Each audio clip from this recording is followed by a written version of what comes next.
AK-9 trained to track killers stopped dead in his tracks. Not at a suspect, not at a sound, at something standing at the end of an empty hallway. The camera rolled. The dog lost his mind. But when they reviewed the footage, the hallway was completely empty. Free officers, free houses, free things they can never explain. This is what they found inside. Story 1. The K-9 handler's unsettling encounter night shift has a way of turning normal houses into unfamiliar terrain. In daylight, you can read a room in one glance. Family photos, toys, lived-in clutter, the quiet details that tell you who belongs there. But at 2 in the morning, every shadow feels intentional. Every closed door feels like a decision someone made. You learn to trust procedure. And when you're a K-9 handler, you learn to trust your dog even more. Rex was a German Shepherd, 4 years old, lean, dense with muscle, a dog bred and trained to work through chaos. He'd taken the edge off calls that would have rattled me early in my career. He found a guy hiding under a porch in the rain, tracked a fleeing suspect across a muddy creek bed without losing the line once. Rex wasn't dramatic. He wasn't the kind of dog who spooked easy. So when Rex changed, it meant something. The call came in as suspicious person, possible burglary in progress. A small one-story house in an older neighborhood, streetlights spaced too far apart, yards that disappeared into darkness. A neighbor called 911, then hung up. Dispatch called back. All they got was breathing and a click. That alone made it feel wrong. A hang-up at that hour could be accidental, or it could be someone trying to talk, while someone else is in the room with them. I rolled up with my partner.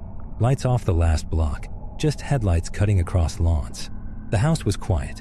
No cars in the driveway. A porch light was on, but the bulb flickered weakly like it was dying. Front door shut, blinds down, no visible movement. We knocked and announced, "Police department, make yourself known." We waited, listened, nothing. My partner tried the handle. Locked. So we moved around the perimeter, checking windows, scanning for forced entry. The back gate was unlatched. That got my attention immediately. A lot of people don't lock their gates, but an unlatched gate that swings open is different than a gate that's never closed. In the backyard, under a kitchen window, a screen leaned against the wall. Not torn, not bent, placed there carefully. That made my stomach tighten. Burglars smash and run. Careful ones move like they have time. We called out again. No response. My partner shined his light into the kitchen window. The beam swept across counters, a table, a sink full of dishes, then paused. A chair was pulled out awkwardly, like someone stood up fast. The house had that hollow, hell-breath stillness. It didn't feel abandoned. It felt occupied by someone who didn't want to be found. We got approval to clear it. Standard procedure. Announced, enter, clear room by room. I clipped Rex's lead and brought him up to the back door. He was working immediately, nose low, breathing fast through his muzzle, nails clicking lightly on concrete. I could feel tension in the lead. Focused, engaged. Back door was locked, but a window beside it wasn't fully shut. That almost closed position, like someone wanted to hear what was happening outside. We made entry properly. My partner forced the door, controlled, loud, quick, enough warning for anyone inside to come out with hands up. Police. K-9 unit. Come out now. Nothing. We stepped into the kitchen. Our flashlights carved the room into sharp angles. The air smelled stale, like the heat had been off too long.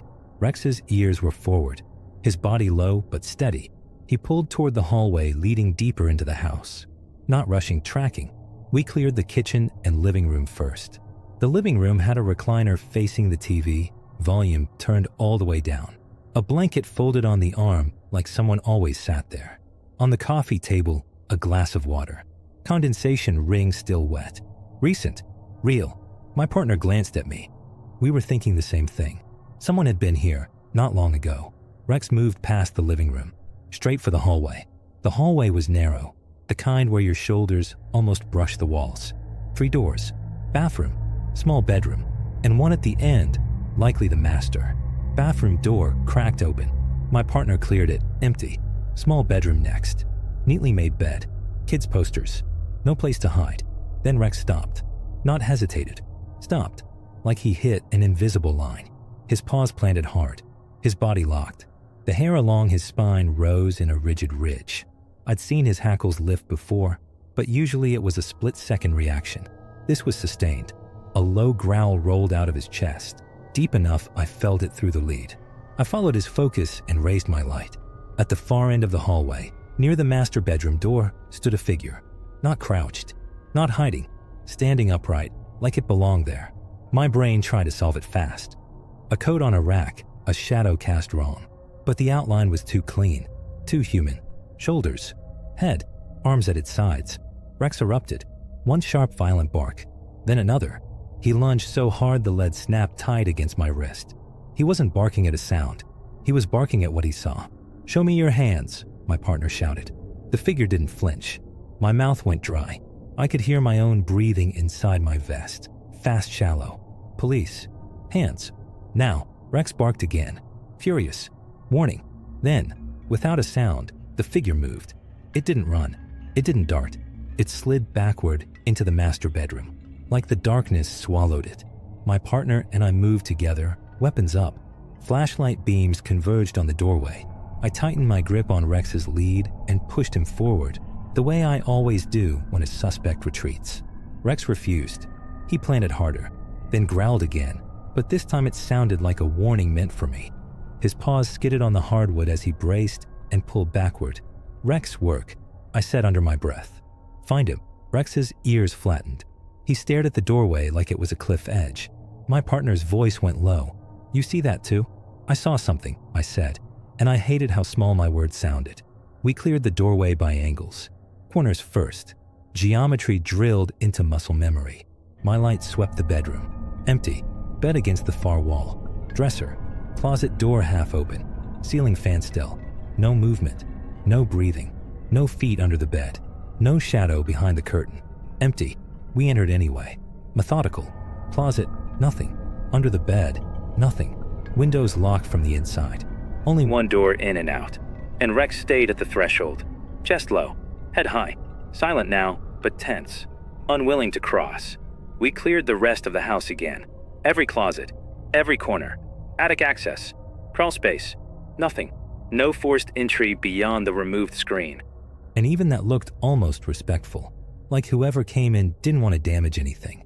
We ran the address. No known issues. No recent domestic calls. Owner listed as an older couple visiting family out of state. That made the fresh water glass feel wrong in a whole new way. I called out louder from the center of the house. "If you're here, come out now. Last chance." Silence. Rex never relaxed. When I tried coaxing him into the master bedroom again, he backed away, nails scraping wood. Outside, the neighborhood stayed dead quiet. No neighbors peeking through curtains. No dogs barking. Just the hum of my cruiser and a distant semi somewhere on the interstate.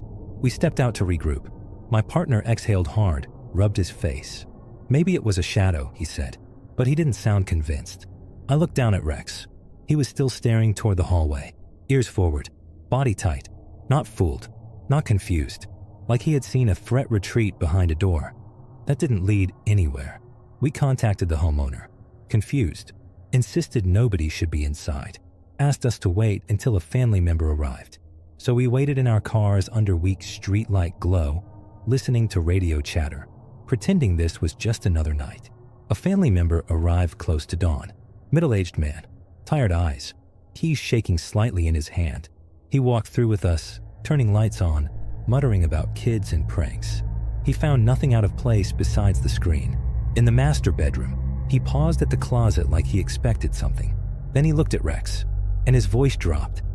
He wouldn't go in there? I frowned. He wouldn't cross the doorway. The man swallowed. My dad used to say this house had a bad hallway. My partner shifted uncomfortably. What does that mean? The man didn't answer directly. He just shook his head like he didn't want to place words into the air. My dad wouldn't sleep with the bedroom door open, he said quietly. Ever. He stared down the hallway, then said, "If you wake up and see someone standing at the end of it, you don't call out. You don't move. You close your eyes and pretend you never saw it."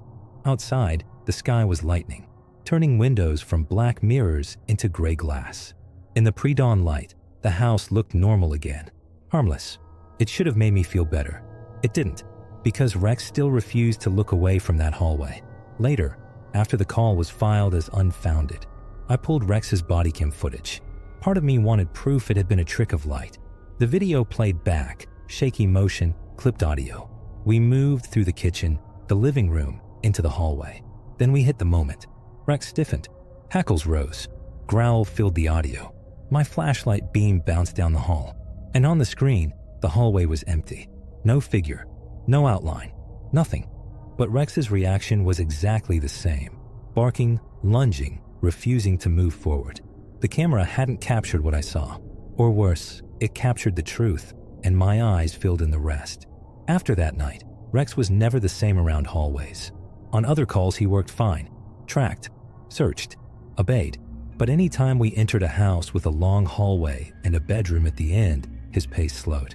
Ears forward, breathing tight, and I started noticing something else. On nights when my cruiser sat idling in the dark, the rearview mirror sometimes showed a shape at the edge of my headlights. Tall, unmoving, just beyond the beam. Every time I turned to look directly, there was nothing there. But Rex would lift his head and stare into the darkness anyway. And that was enough. Enough to keep the doors locked. Enough to keep the engine running. Enough to keep my eyes on the road. Because the scariest part wasn't the idea that something was inside that house. It was the way Rex tried to stop me from following it into that bedroom, like he wasn't protecting me from a suspect. He was protecting me from crossing a line I couldn't uncross. Story 2. The kidnapped man in the basement night shift policing teaches you something fast. The strangest calls rarely sound serious at first. The truly bad ones come in quiet. Confusing dispatch notes. Incomplete information. Callers who can't properly explain what's wrong. And by the time you understand what you've walked into, you're already standing inside it. I was 6 months on the job when the call came in. Still a rookie. Still paired with senior officers most nights. Still learning how to read houses, people, silence. It was just after 3 a.m. when dispatch sent us to check a possible disturbance at an address on the edge of town. A neglected neighborhood where properties sat far apart and streetlights barely worked. The dispatcher sounded uncertain. Caller states they're kidnapped, she said over the radio. Voice sounded like a young female. Call disconnected before location confirmation, but phone ping traced to the residence. Kidnapping calls changed the atmosphere inside a patrol car. My training officer glanced at me briefly, then accelerated. Lights washing empty streets blue and red. What did the voice sound like? He asked dispatch. A pause. Childlike, dispatch replied. But the call originated from a registered adult phone number. That detail stuck in my head immediately. When we arrived, the house looked abandoned. Peeling paint, overgrown yard. One porch light barely glowing through layers of dirt. No cars visible, except an older pickup parked crooked near the garage. The windows were covered from inside, curtains pulled tight. Nothing moved. We knocked hard. Police department. No answer. My partner knocked again, louder. After almost a full minute, slow footsteps approached the door. Locks clicked one by one, and the door opened halfway. A man stood there, late 40s maybe, thin, pale skin like it hadn't seen sunlight in a long time. But his expression wasn't nervous. It was irritated, like we'd interrupted his sleep. "What's going on?" he asked calmly. My partner explained. "We received a 911 call from this location." The man frowned immediately. "That's impossible," he said. "I live alone." His tone was confident, almost rehearsed. I scanned past him into the house. Dim interior, even though lights were on. Furniture crowded close together, and the air drifting out smelled stale, damp carpet, and something older. "Mind if we step inside to confirm?" my partner asked. The man hesitated, only a second, then stepped aside. That hesitation mattered. The moment we entered, the house felt wrong. Officers learn to read environments without thinking, normal living versus controlled space. This felt controlled, too quiet, too organized in strange ways. The living room had stacks of newspapers arranged carefully by date. Every curtain closed. The television unplugged. No background noise at all. The man followed close behind us as we walked. "You must have gotten a prank call," he said. "Kids do that sometimes." My partner nodded while subtly checking rooms. Kitchen clear, bathroom clear. No immediate sign of another person. But something caught my attention down the hallway. A small pink toy on the floor. A plastic dollhouse figure. I stopped. "You said you live alone?" I asked. "Yes," he replied. My flashlight moved slowly along the hallway. More toys. Old ones. Dusty, but arranged deliberately along a shelf. Stuffed animals, children's books, small shoes far too small for an adult. A quiet pressure settled in my chest. My partner noticed too. "You got kids visiting?" he asked. The man shook his head quickly. "Leftover stuff from previous owners." That explanation didn't land. People don't display strangers' belongings like that. We finished the initial sweep. No visible victim, no obvious disturbance. And legally, without more, we had to leave. Back outside, my partner leaned against the cruiser and spoke quietly. "Something's off." I nodded. Dispatch confirmed again. The emergency call definitely came from inside that house. We requested supervisory approval, started paperwork for a welfare check warrant, and waited. Nearly 40 minutes, sitting outside under weak streetlight glow. During that time, the man inside never turned off a single light. He knew we were still there. When approval came through, backup arrived. We approached again. The man opened the door, this time visibly irritated. "This is ridiculous." Maybe it was, maybe it wasn't. But once the warrant was read, everything changed. We searched deeper. Closets opened, storage areas checked, cabinets inspected. That's when I noticed something strange. A faint outline in the hallway carpet, a slightly different color, like something heavy had been dragged across it repeatedly. The trail ended at a locked door near the back. "What's in here?" my partner asked. "Storage," the man replied too quickly, and the lock looked newer than everything else in the house. My partner asked for the key. The man hesitated longer this time. Backup stepped closer. Finally, he handed it over. The moment the door opened, a cold smell rolled out. Damp concrete and something human, not decay, confinement. Air that hadn't moved in a long time. Stairs descended into darkness. A basement. My flashlight beam cut downward as we announced. "Police." Call out. Silence. Halfway down, we saw scratches along the wall. Hundreds of shallow lines carved into painted concrete, like someone had been counting days. At the bottom hung a single bare bulb on a cord. The basement was partially finished, but stripped of comfort. A mattress on the floor. Buckets. Empty food containers stacked carefully. Then we heard movement. A weak shifting sound behind a divider wall. Weapons raised, we moved slowly around it. And that's when I saw him. A man curled against the wall. Impossibly thin. Wrist trembling. Beard uneven. Hair grown long. His eyes adjusted to our lights like he hadn't seen brightness in months. For a moment, none of us spoke. Then he whispered something, but the voice didn't match his body. High-pitched, almost childlike. "You came back." The sound froze me. My partner lowered his weapon slightly. "Sir," he said, "you're safe. We're police." The man started crying immediately, but even his sobbing sounded wrong, forced into that same small voice. Later we learned the truth. He'd been missing for nearly 2 years. Kidnapped while traveling through town, held underground, isolated completely. The suspect upstairs forced him to speak in a higher voice during recordings and calls, mocking him, controlling him, breaking his identity slowly over time. The victim eventually found the suspect's phone left nearby and used voice activation to dial emergency services. That was the call we received. But the part that stayed with me wasn't the arrest upstairs. It happened when paramedics helped the victim up the basement stairs. As he passed me, still shaking, he grabbed my sleeve. His eyes locked onto mine with terrifying urgency. "He's not alone," he whispered, still in that childlike voice. I glanced upstairs instinctively. Officers already had the suspect in custody. House cleared. No one else found. "What do you mean?" I asked. The victim swallowed hard. "He talks to someone at night," he said. "Down here, when he thought I was asleep." A chill ran through me. "Who?" I asked. He shook his head slowly. "I never saw them." He looked back toward the basement darkness behind us. But sometimes footsteps came down after he locked the door. The investigation never confirmed another suspect. No additional evidence. Officially, it was a single offender kidnapping. Case closed. But weeks later, reviewing body cam footage for reports, I noticed something none of us caught that night. At the top of the basement stairs, just before we brought the victim up, the camera captured movement. A shadow passing slowly across the upstairs hallway wall. Someone standing there, watching, even though every officer on scene was accounted for outside at that exact moment.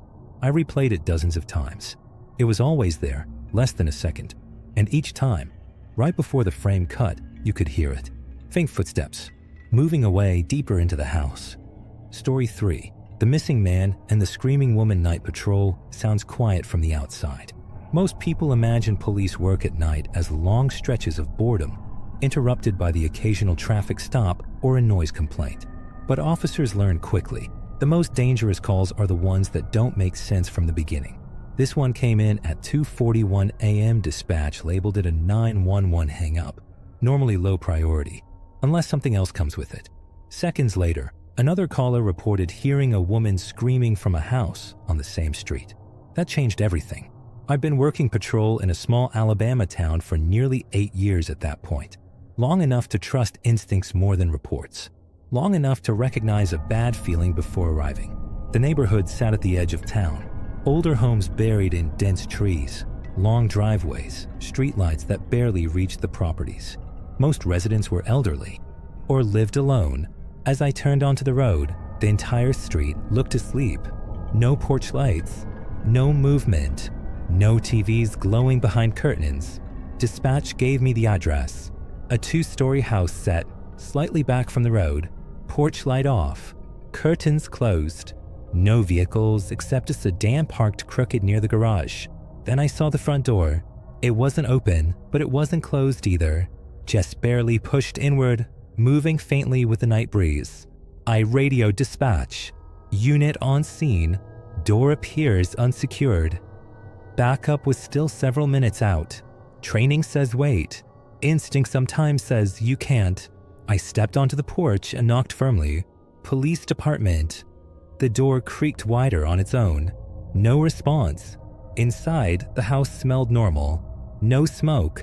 No obvious signs of violence. But the silence felt heavy, almost unnatural. My flashlight swept across the tidy living room. Couch aligned perfectly. TV off. Nothing disturbed. Except one thing. A lamp lay knocked over beside a chair. Not shattered, just fallen, like someone stood up too fast. I called out again while entering slowly. Police, if anyone's here, make yourself known. Still nothing. Upstairs hallway lights were on, casting a dull yellow glow down the staircase.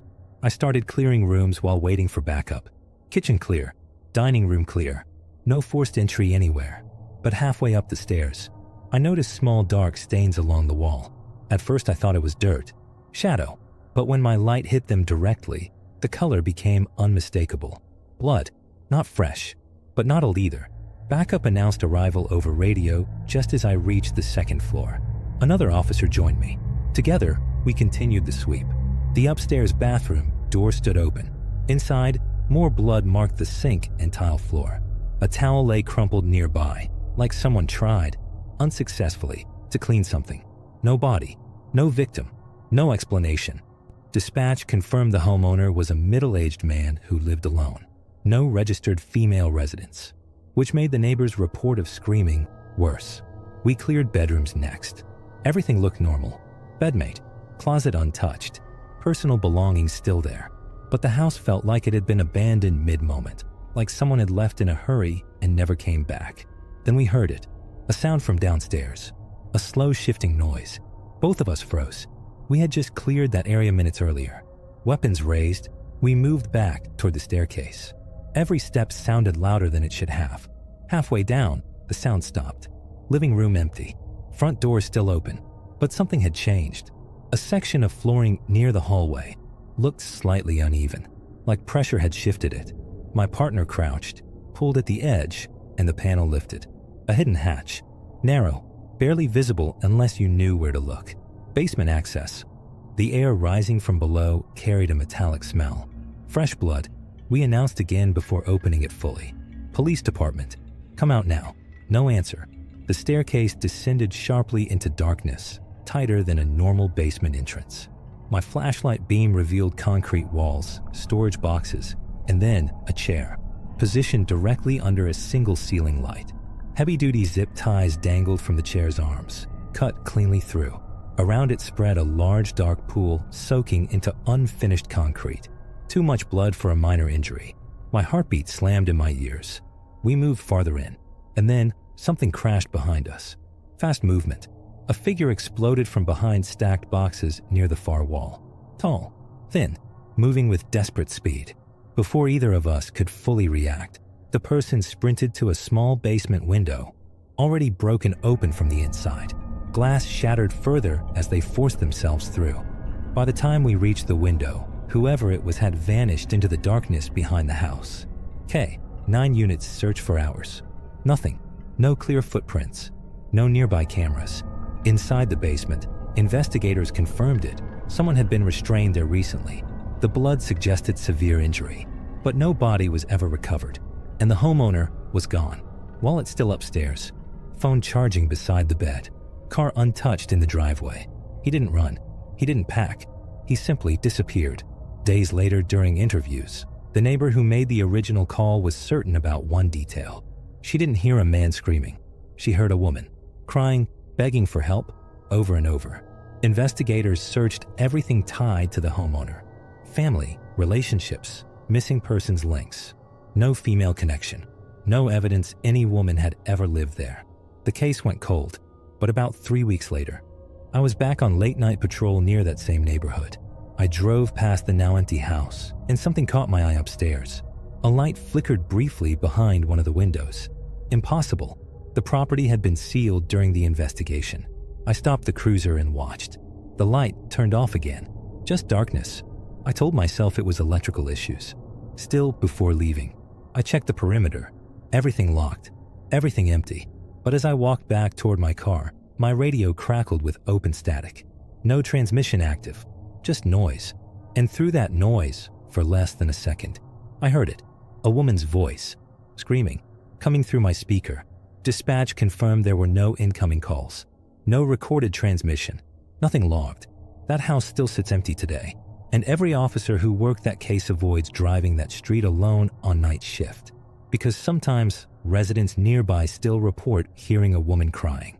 From inside a home where no one has lived for years.